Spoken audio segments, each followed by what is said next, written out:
నమస్కారం, welcome to our channel. ఈరోజు మనతో పాటు ప్రముఖ జ్యోతిషులు సాయి శర్మ దత్తానంద గారు ఉన్నారు. నమస్కారం గురువు గారు. నమస్తే అమ్మ.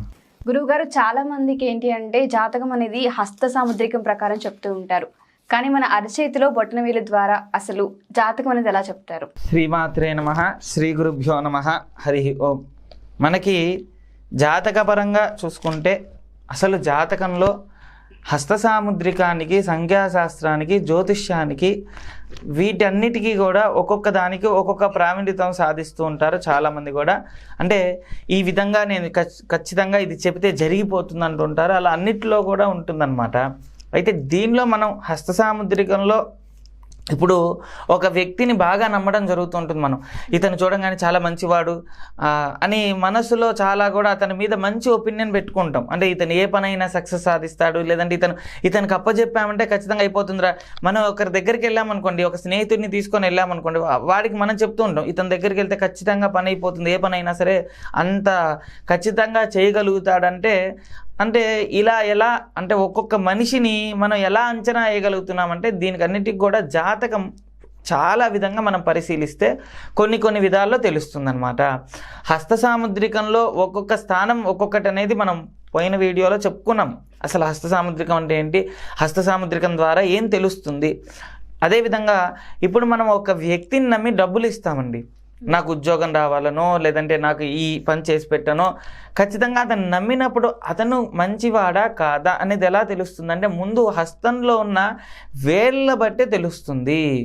కొంతమంది స్వార్థపూరితంగా ఉంటారు. ఒక వ్యక్తి చూడండి మనతో ఎప్పుడు మాట్లాడు, కానీ సడన్గా మన అవసరం వచ్చిందంటే మన దగ్గర పక్కవాడి దగ్గర మన నెంబర్ తీసుకొనైనా సరే ఎన్నో రోజుల తర్వాత, అంటే సంవత్సరాల మటుకు మాట్లాడు, అవసరం లేదు కాబట్టి సడన్గా గుర్తొచ్చేసినట్టుగా ఫోన్ చేసి నువ్వంటే నాకు చాలా అభిమానం ఉంది, నువ్వు లేకపోతే ఎలా అని చెప్పి మాట్లాడతారు. కొన్ని రోజుల తర్వాత ఏమవుతుందంటే వాడికి ఏ పని కావాలో ఆ పని చేసేసుకొని మళ్ళీ వదిలేస్తాడు. ఇది మనం చాలా చోట్ల చూస్తూనే ఉంటాం. అంటే మోసం చేసేవాళ్ళు ఈ ప్రపంచంలో చాలామంది ఉన్నారు.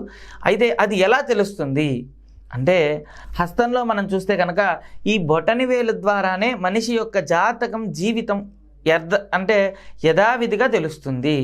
ఎంత తెలుస్తుంది అంటే మనిషి మనస్తత్వం ఏంటిది, మనిషి ఎలా ఉంటాడు, ఈ యొక్క స్వభావం ఏంటిది, ఈ విధంగా కొన్ని తెలిస్తే ఇతనికి మరి ఉన్నత స్థితి కలవాడా, లేదంటే తక్కువ స్థితి కలవాడా, లేదంటే అభివృద్ధిలోకి ఉంటాడా, అభివృద్ధి అవుతాడా, లేదంటే ఈ వ్యక్తిని ఎవరైనా తొక్కేస్తున్నారా, అంటే డెవలప్మెంట్ కానికుండా తొక్కేస్తారు కదా, అలా కూడా జరుగుతుందా. అదేవిధంగా ఈ వేలు బట్టే ఇవన్నీ తెలుస్తాయన్నమాట. మనం చూస్తే కనుక హస్తంలో పరిశీలించాలి, ప్రతిదీ కూడా జాతక పరంగా చూస్తేనే తెలుస్తుంది అన్నమాట. అయితే చాలామంది కూడా స్వామి మీరు చెప్పారు స్వామి వీడియోస్, అయితే నాకు చాలా వరకు కూడా కొన్ని అర్థమవుతున్నాయి, కొన్ని అర్థం కావట్లేదు అంటున్నారు. కాబట్టి మనం ఏంటంటే కొద్దిగా అర్థమయ్యేటట్టు వివరంగా చూపించి చెప్తే వాళ్ళకి అర్థమవుతుంది అనమాట. అమ్మా, దీన్ని మనం బొటనవేలు అంటాం కదా. ఈ బొటనవేలు ఈ చుట్టూ, అంటే ఈ బొటనవేలు ఎంత పొడుగ్గా ఉంటే అంత మంచి మనస్తత్వం కలవారు.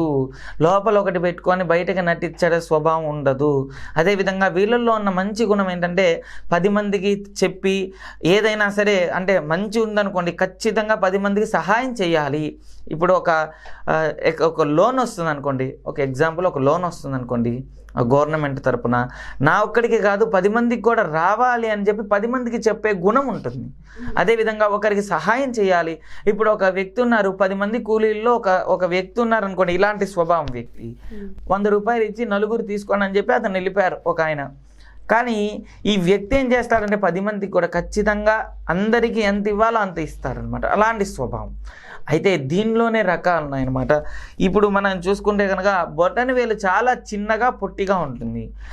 ఇప్పుడు ఈ వేలు ఎలా ఉంది, పొడుగ్గా ఉంది కదా, ఇలా కాకుండా చాలా చిన్న వేలు అనమాట. ఇలా వేళ్ళు పెట్టుకుంటే అన్ని వేళ్ళ కన్నా బొటనవేలు చాలా చిన్నగా ఉంటుంది. అలా చిన్నగా ఉండడం వల్ల స్వార్థం అధికంగా ఉంటుంది.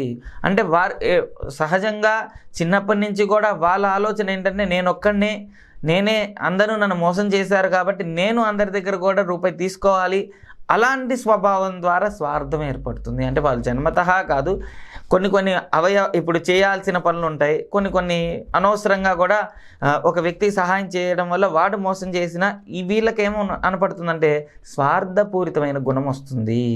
అలా ఉంటుందన్నమాట. కాబట్టి ఇలాంటి వారికి జాగ్రత్తలు పాటించాలి. ఇప్పుడు తెలుసుకొని మనం ఏం చేయాలంటే ఉపయోగం ఏం లేదనుకోకూడదు.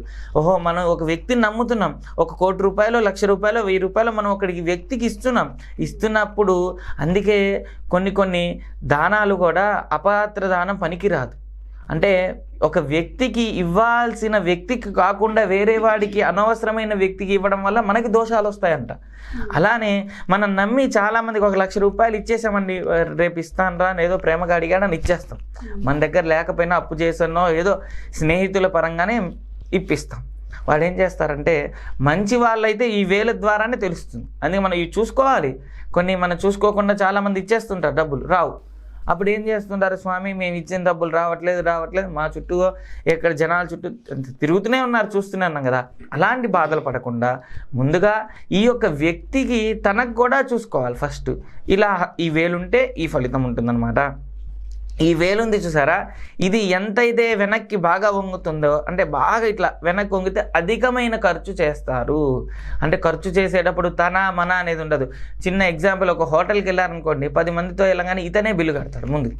అందరికన్నా ముందు ఇతని స్వభావం ఏంటంటే, పక్కవాడితో ఎందుకులే నేనే కట్టేసేద్దామనే గుణం బాగా కలిగి ఉన్న వాళ్ళు ఉంటారనమాట. దాని ద్వారా అధికమైన ధనం ఖర్చు అవుతూ ఉంటుందన్నమాట.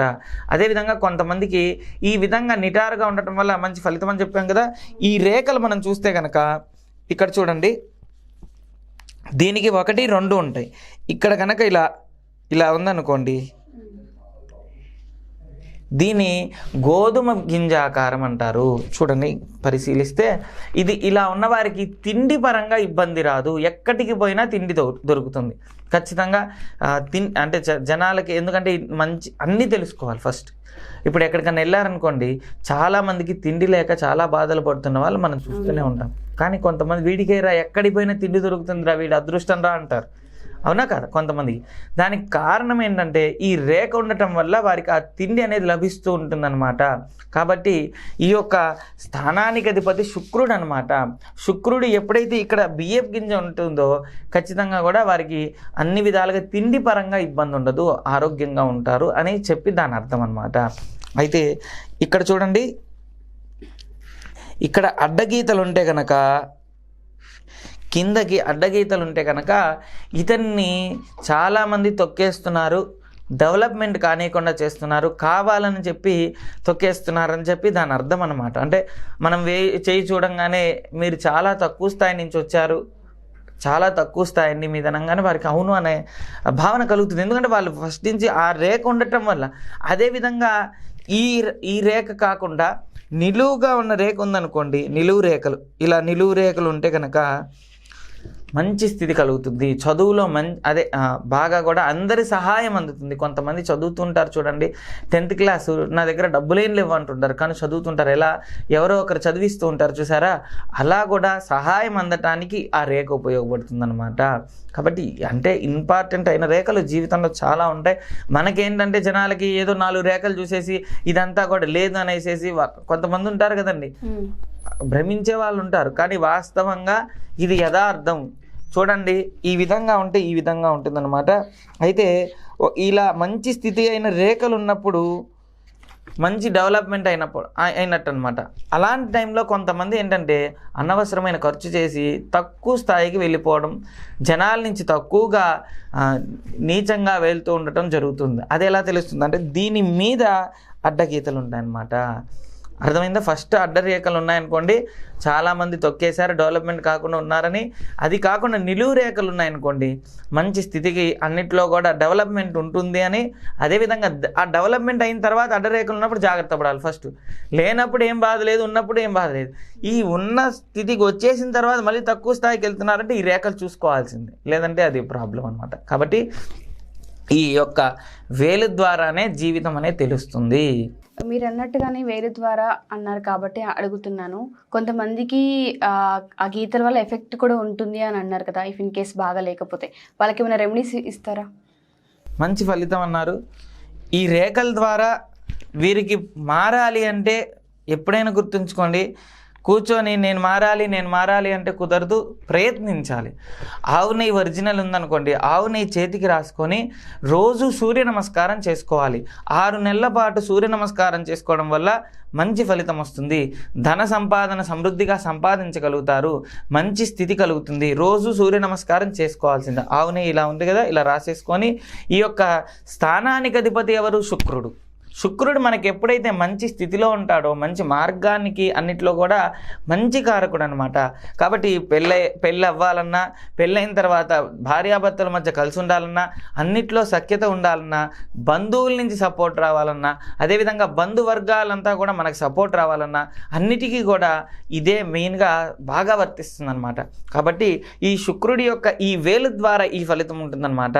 ఈ ఫలితం ద్వారా ఈ విధంగా ఉంటుంది. కాబట్టి జనాలు కనుక జాగ్రత్త పడితే అన్నింటిలో కూడా మంచి శుభ ఫలితాలు వస్తాయన్నమాట. థ్యాంక్ యూ గురువు గారు, థ్యాంక్ యూ సో మచ్. ఓం శ్రీ దత్తాయ నమః. ఓం శ్రీ దత్తాత్రేయాయ నమః.